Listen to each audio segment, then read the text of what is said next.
Hello my dear student, আজ তোমাদের জন্য কিছু গুরুত্বপূর্ণ ট্যাগ কোশ্চেন নিয়ে আসলাম। আশা করি বুঝতে পারবে। দেখো, আজকে many a man will come, তার মানে কি বলতো?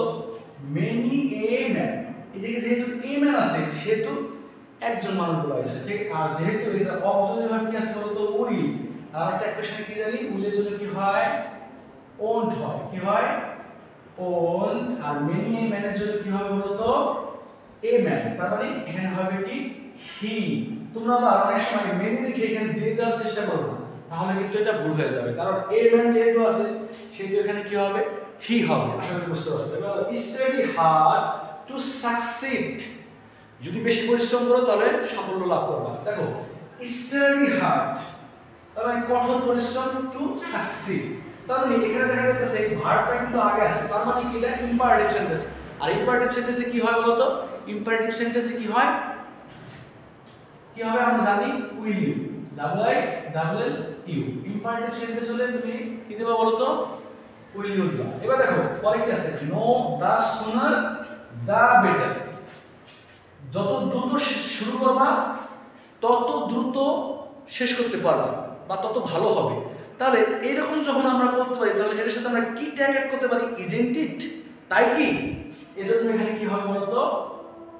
ইজেন্ট ইট, তাই কি? যত দ্রুত শুরু করবে তত দ্রুত শেষ করবে। ওকে, মাই ফ্রেন্ডস এন্ড আই, তাহলে এখানে মাই ফ্রেন্ডস এবং আই এই দুটো হচ্ছে কি? Subject.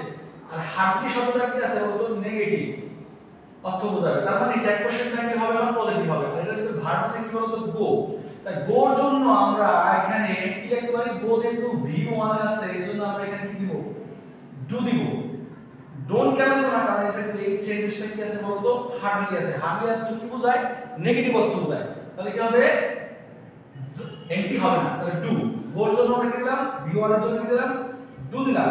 R my friends and I, আমি এবং আমার বন্ধুরা, যদি আমি থাকি আমাদের বন্ধুদের মধ্যে তাহলে আমি এখানে কি বলবো? উই বলবো। যদি আমি না থাকি তাহলে তাদের আমরা কি বলবো? দে বলবো। যেহেতু আমি আই আছি সেজন্য এখানে আমরা কোন কি দিতে পারি বলতো? উই দিতে পারি।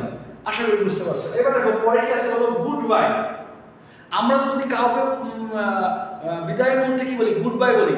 সেই ক্ষেত্রে দেখো এখানে কিন্তু গুড বাই বলা আছে, কিন্তু এটা কিন্তু এখানে আমরা কিন্তু বলা হচ্ছে আই গুড বাই। ওকে, এজন্য এখানে কি হবে বলতো? এই বাইয়ের জন্য হবে ডোন্ট। আর এর ভিতরে একটা কি আছে? মনে মনে একটা, যেটা আমি বলেছি সেই আইটা বলার দরকার নাই, কিন্তু এখানে কিন্তু মনে মনে আই আছে এখানে। এজন্য আমরা কি বলবো? Don't I. সাবজেক্টটা কি হবে বলতো? Don't I.